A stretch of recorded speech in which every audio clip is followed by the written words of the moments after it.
Assalamualaikum warahmatullahi wabarakatuh. Salam sejahtera bagi kita semua. Perkenalkan, nama saya Sarla Dava Aprilia dari kelompok 1 kelas Y1B. Presentasi kali ini saya ajukan untuk memenuhi tugas mata kuliah pengantar manajemen pendidikan yang diampuh oleh Bapak Irwan Siagian MPD. Materi yang akan saya sajikan yaitu pentingnya manajemen berdasarkan konsep dasar manajemen. Lalu ada pembahasan materi. Presentasi yang saya sajikan yaitu yang pertama hakikat manajemen, yang kedua fungsi manajemen pendidikan, yang ketiga tujuan dan manfaat manajemen pendidikan, yang keempat ada macam-macam ruang lingkup manajemen pendidikan. Selanjutnya kita akan membahas pembahasan materi pertama yaitu hakikat manajemen. Sebelumnya itu manajemen dalam bahasa Inggris berasal dari kata manage dan manajemen. Manage mempunyai arti mengatur, sedangkan manajemen berarti pengelolaan. Sedangkan orang yang memimpin itu adalah manajemen. Menurut Manat Abdullah tahun 2016. Berdasarkan penjelasan tersebut, bahwa manajemen pendidikan bertujuan untuk mengatur, mengelola, dan memimpin suatu lembaga pendidikan. Selanjutnya, ada contoh dari hakikat manajemen. Contohnya yaitu mengatur perencanaan kurikulum dan pengelolaan sumber daya manusia.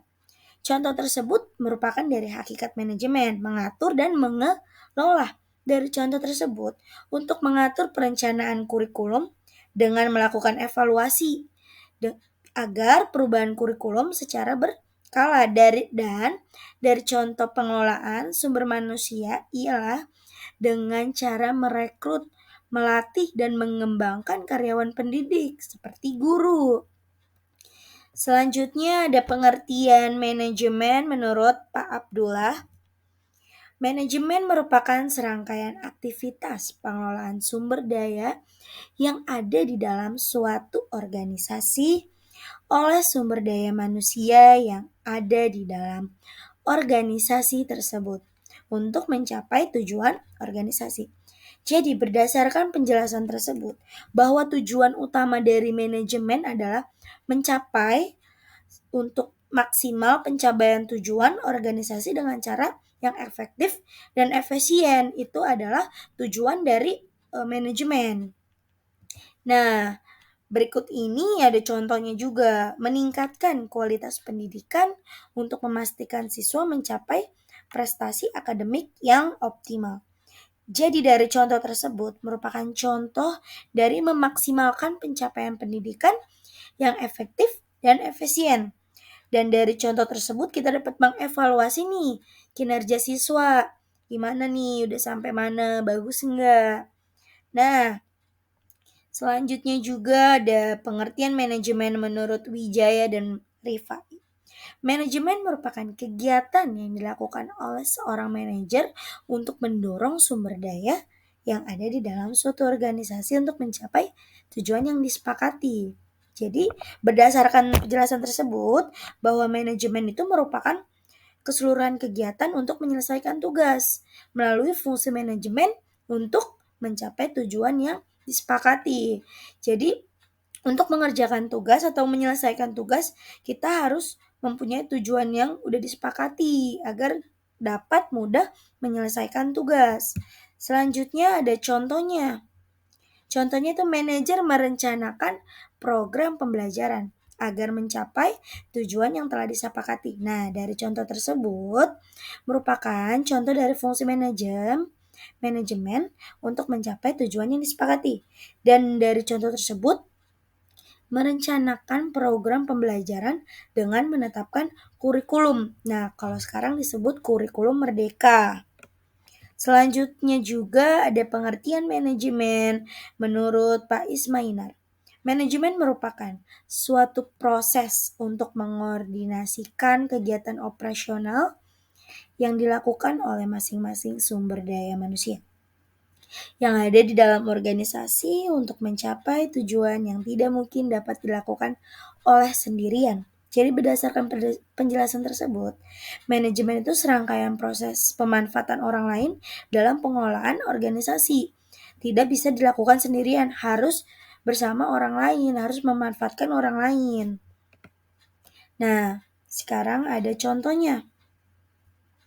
Contohnya itu adalah manajemen pendidikan melibatkan koordinasi antar guru untuk memastikan keterpaduan kurikulum di semua tingkat. Jadi, dari contoh tersebut merupakan contoh dari pemanfaatan orang lain dalam pengelolaan organisasi. Dan dari contoh tersebut, guru-guru di sebuah sekolah bekerja sama-sama nih untuk menyesuaikan kurikulum yang standar dengan pendidikan. Ada sekolah yang menggunakan kurikulum merdeka, ada juga sekolah yang masih menggunakan tema. Dan juga ada juga sekolah yang masih menggunakan kayak tema 1, tema 2 tentang pertumbuhan atau segala macam. Nah, selanjutnya ini adalah sintesis teori menurut para ahli tersebut. Jadi berdasarkan pendapat-pendapat dari para ahli tadi dapat disimpulkan bahwa manajemen pendidikan kegiatan pengembangan pendidikan secara sistematis untuk meningkatkan mutu pendidikan melalui pelaksanaan fungsi manajemen. Jadi melalui fungsi manajemen dapat meningkatkan mutu pembelajaran di lingkungan pendidikan. Jadi penting banget manajemen untuk dunia pendidikan. Selanjutnya yang kedua itu pembahasannya fungsi manajemen pendidikan. Jadi manajemen pendidikan itu berfungsi sebagai tolak ukur dalam mengembangkan kinerja dari seluruh elemen lembaga pendidikan untuk menciptakan lulusan peserta didik yang berkualitas, bermoral dan berkarakter baik. Jadi, berdasarkan penjelasan tersebut, bahwa fungsi manajemen pendidikan itu sangat penting bagi tolak ukur dalam pengembangan kinerja seluruh elemen pendidikan, baik bagi peserta didik maupun juga bagi guru-guru yang mendidik.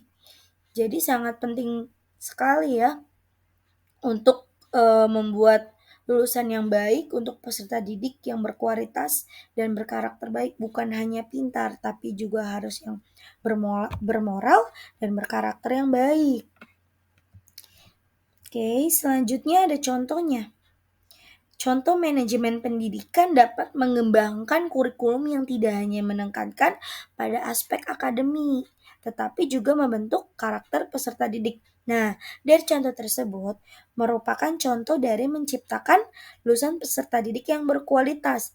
Dan dari contoh tersebut, dengan melibatkan integrasi nilai-nilai moral dan etika dalam mata pelajaran dan kegiatan ekstrakurikuler. Jadi jangan hanya menekankan pada nilainya nih, nilai akademinya, nilai pelajarannya, tetapi juga diseimbangkan dengan kegiatan-kegiatan ekstrakurikuler lainnya.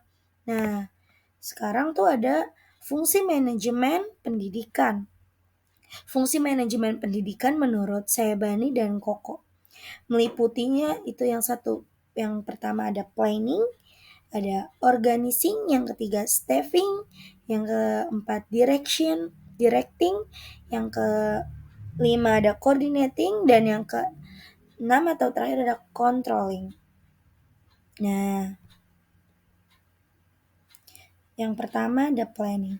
Planning adalah upaya merencanakan kegiatan pendidikan berupa program kerja yang akan dilaksanakan untuk mencapai tujuan pendidikan. Jadi berdasarkan penjelasan tersebut, bahwa rangkaian kegiatan yang dirancang untuk mencapai tujuan pendidikan yang ditetapkan. Jadi dengan dirancangnya kegiatan pendidikan itu dapat mencapai tujuan pendidikan yang udah dirangkai nih, yang udah disusun sama guru-guru, sama kepala sekolah. Nah, contohnya nih, dengan melakukan program peningkatan literasi siswa.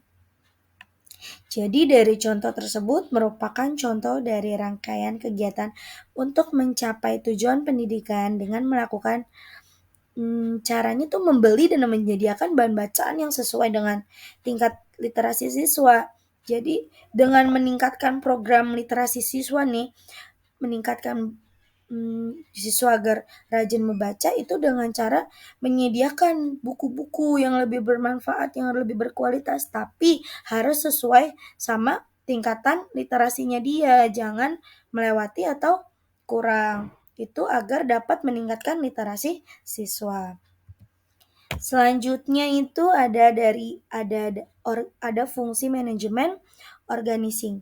Organizing adalah kegiatan mengelola pendidikan dan tenaga pendidik melalui penetapan struktur untuk mengetahui pembagian tugas dan tanggung jawab dari masing-masing elemen yang ada di sekolah.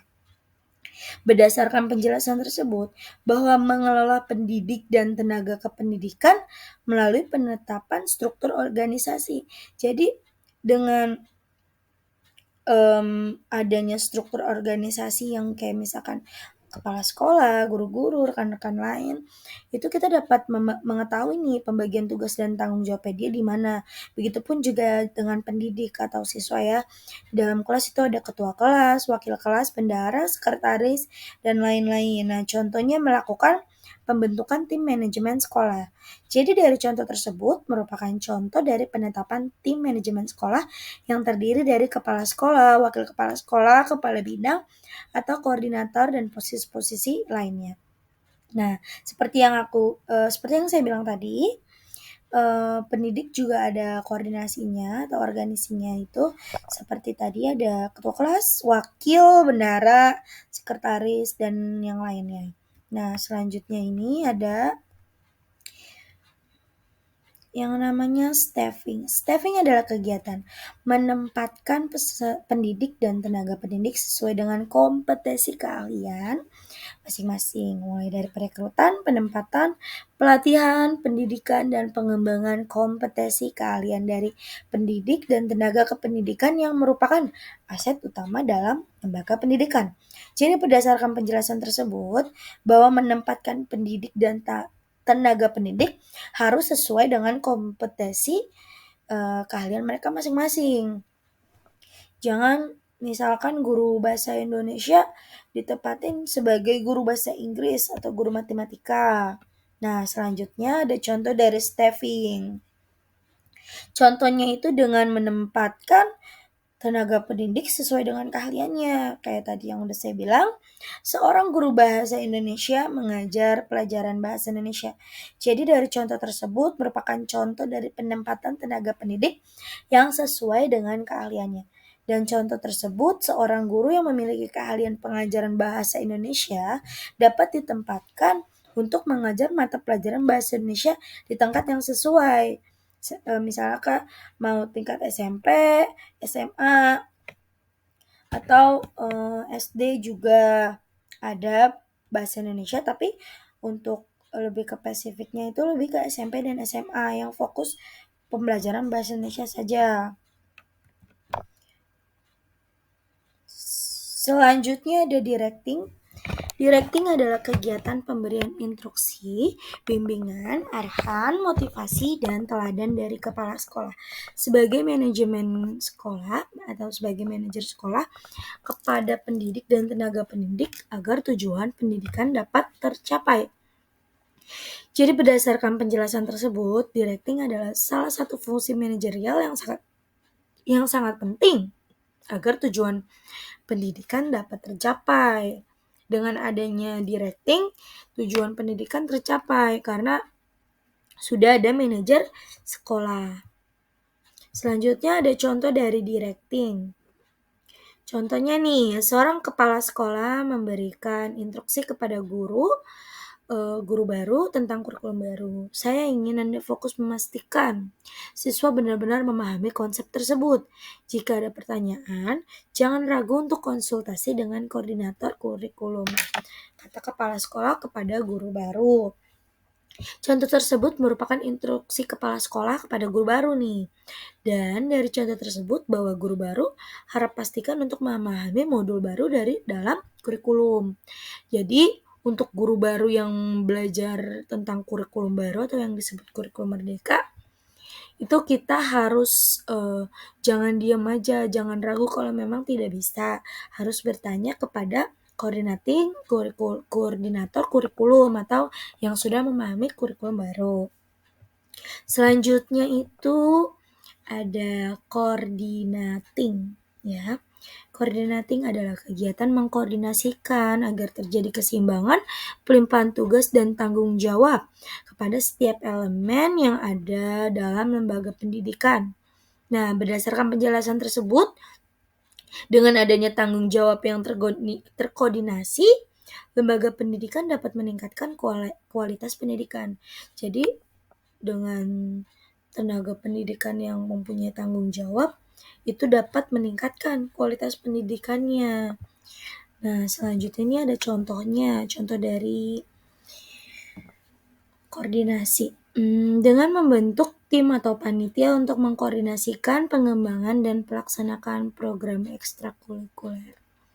Jadi, contoh tersebut itu merupakan kegiatan koordinasi untuk mengembangkan kegiatan ekstrakurikuler.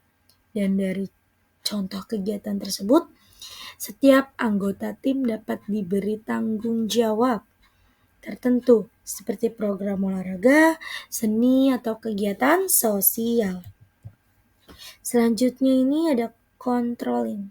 Kontrol ya adalah kegiatan mengevaluasi terhadap keseluruhan kegiatan pendidikan yang telah dilaksanakan untuk dijadikan koreksi perbaikan untuk pelaksanaan kegiatan pendidikan yang akan datang. Jadi berdasarkan penjelasan tersebut, kegiatan evaluasi menjadi landasan untuk perbaikan dan peningkatan di masa mendatang. Selanjutnya ada contoh controlling. Contohnya itu dengan menganalisis hasil ujian siswa untuk mengevaluasi pemahaman mereka terhadap materi pembelajaran. Contoh tersebut merupakan contoh dari kegiatan evaluasi dan dari contoh tersebut hasil ujian dapat menjadi dasar untuk menyesuaikan metode pengajaran atau menawarkan bimbingan tambahan kepada siswa yang memerlukan. Jadi dengan kita menganalisis hasil ujian siswa, itu kita dapat mengetahui nih evaluasi mereka, materi pembelajarannya mereka udah sampai mana. Dan jika memang ada materi yang mereka belum bisa dimengerti, itu jadi kita bisa tahu mereka tingkatnya sampai mana, bisanya sampai mana, dan yang nggak bisa di mana. Nah, selanjutnya ini pembahasan ketiga yaitu tujuan dan manfaat manajemen pendidikan. Manajemen pendidikan perlu dilakukan dalam dunia pendidikan untuk mengelola kegiatan pendidikan dalam satu satuan pendidikan. Nah, yang menurut saya Bani Koko itu tujuan dan manfaat manajemen pendidikan yang pertama adalah membangun karakter mental, mewujudkan generasi muda yang berakhlak, dan juga mewujudkan generasi muda yang cerdas. Pertama ada membangun karakter dan mental. Membangun karakter melibatkan pembentukan nilai-nilai moral dan etika yang mendasar dalam kehidupan seseorang. Sedangkan membangun mental adalah upaya untuk mengembangkan kekuatan psikologis dan emosionalnya seseorang atau emosionalnya siswa. Berdasarkan penjelasan tersebut, dengan membangun karakter dan mental peserta didik yang kuat dalam menghadap cobaan dan cerdas dalam menyelesaikan masalah. Contohnya, menyelenggarakan program khusus yang fokus pada pembentukan karakter. Contoh tersebut merupakan contoh membangun karakter dan juga mental. Dari contoh tersebut, dengan melakukan program pembentukan karakter, juga termasuk penyuluhan, seminar, dan kegiatan ekstrakurikuler yang lebih menekankan nilai-nilai moral dan etika kejujuran. Oke, selanjutnya mewujudkan generasi muda yang berakhlak. dengan mewujudkan generasi muda yang berakhlak, mengacu pada upaya bersama untuk membentuk karakter dan moralitas positif pada generasi penerus, juga membentuk nilai-nilai moral, etika, dan perilaku positif. Berdasarkan penjelasan tersebut, dengan mewujudkan generasi muda yang berakhlak, beriman dan bertakwa kepada Tuhan Yang Maha Esa, seluruh kegiatan pendidikan yakni bimbingan pengajaran atau latihan yang diarahkan untuk mencapai tujuan pendidikan yang baik. Contoh dari mewujudkan generasi muda yang berakhlak itu guru dan staf pendidikan dapat menjadi model perilaku yang positif. Jadi dari contoh tersebut, dengan mewujudkan generasi muda yang berakhlak, dan dari contoh tersebut menunjukkan nilai-nilai seperti kesabaran, kejujuran, keterbukaan akan membentuk pola pikir positif pada generasi muda. Jadi dengan kita sabar dengan menghadapi siswa-siswi dan juga keterbukaan, jujur kepada siswa itu akan mencontohkan perilaku positif agar menjadi generasi muda yang berakhlak. Nah,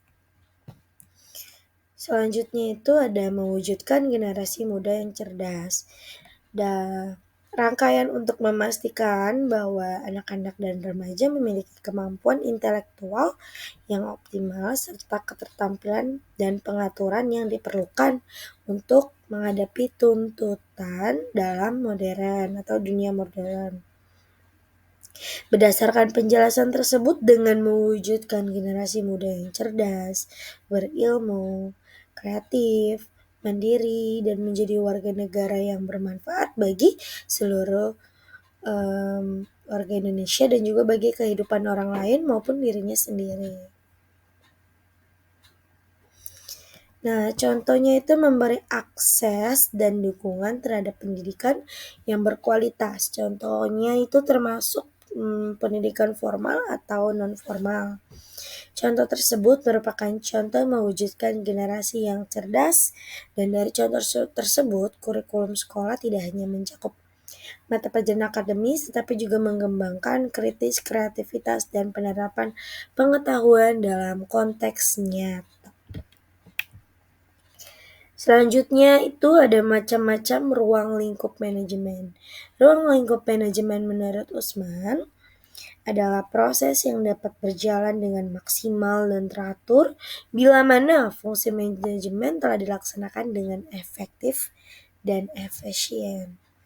Nah, manajemen kurikulum, yang pertama itu ada manajemen kurikulum, yang kedua ada manajemen peserta didik, yang ketiga ada pendidik dan tenaga kependidikan, yang keempat ada manajemen sarana dan prasarana, yang terakhir ada humas. Jadi kita akan jelaskan dulu yang manajemen kurikulum yang pertama.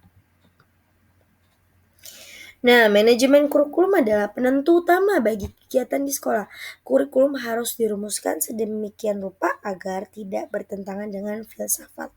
Jadi berdasarkan penjelasan tersebut bahwa manajemen kurikulum memerlukan harus perencanaan yang matang agar manajemen kurikulum di sekolah itu tidak bertentangan. Jadi harus punya rencana yang lebih matang. Contohnya, kepala sekolah harus memahami konsep-konsep dasar manajemen kurikulum. Berdasarkan contoh tersebut, kepala sekolah itu sangat penting dalam memahami konsep dasar manajemen kurikulum untuk memastikan kesesuaian kurikulum dengan visi misinya sekolah. Selanjutnya itu ada manajemen peserta didik. Nah, kegiatan yang pengelolaan masalah peserta didik di sekolah mulai dari perencanaan sampai lulus sesuai dengan tujuan pendidikan. Jadi berdasarkan penjelasan tersebut bahwa kegiatan manajemen peserta didik itu mulai dari pendaftaran sekolah hingga lulus sekolah. Contohnya, manajemen peserta didik dimulai dengan proses penerimaan dan pendaftaran.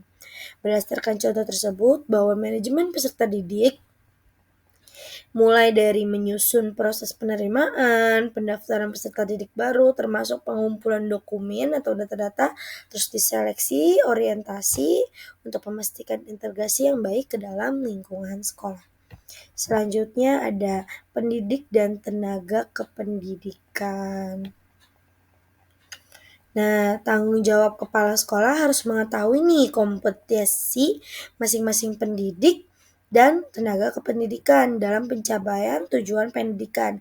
Jadi berdasarkan penjelasan tersebut bahwa pentingnya peran kepala sekolah dalam mengelola sumber daya manusia di lingkungan pendidikan.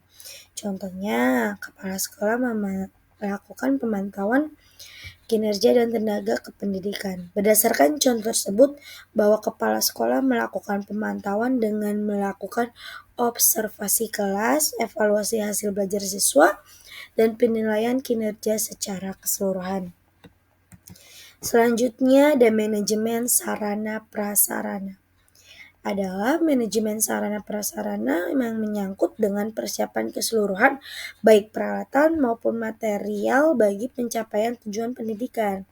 Jadi berdasarkan penjelasan tersebut bahwa kegiatan manajemen sarana dan prasarana untuk mencapai tujuan pendidikan, manajemen tuh harus mempersiapkan keseluruhan perencanaan kebutuhan, merencanakan pemakaian ruang dan fasilitas dan efisien. Itu contohnya. Jadi berdasarkan contoh tersebut bahwa merencanakan dengan menentukan fungsi setiap ruang kelas, laboratorium, perpustakaan, dan ruang olahraga. Nah, yang terakhir ini ada humas. Humas adalah hubungan masyarakat untuk menjembatani kebutuhan sekolah dengan menciptakan hubungan yang baik antara lembaga pendidikan dengan berbagai stakeholder seperti orang tua, masyarakat, dan media. Jadi berdasarkan penjelasan tersebut bahwa humas dapat berperan penting dalam menciptakan hubungan yang baik. Contoh, humas dapat menyelenggarakan penyuluhan atau pertemuan dengan orang tua. Jadi berdasarkan contoh tersebut, humas dengan melakukan pertemuan orang tua dapat memberikan informasi mengenai program pendidikan, kebijakan sekolah, dan perkembangan terkini dalam dunia pendidikan. Nah, itulah pembahasan saya kali ini. Selanjutnya saya akan mensimpulkan materinya. Simpulan materi dari manajemen pendidikan. Simpulan dari materinya, penting manajemen pendidikan berdasarkan konsep dasar manajemen itu adalah manajemen adalah kegiatan pengembangan pendidikan untuk meningkatkan mutu pendidikan melalui pelaksanaan fungsi manajemen. Manajemen pendidikan harus sejalan dengan tujuan pendidikan nasional dengan mengembangkan potensi peserta didik. Oleh karena itu, manajemen sangat penting untuk pendidikan agar tercapai tujuan pendidikan. Jadi dengan adanya manajemen, tujuan pendidikan agar tercapai, dan juga dengan adanya manajemen tujuan dan itunya juga jadi sejalan, juga dapat mengembangkan potensi baik guru maupun siswa. Oke. Berikutnya adalah daftar pustaka yang menjadi sumber rujukan saya dalam mencari materi.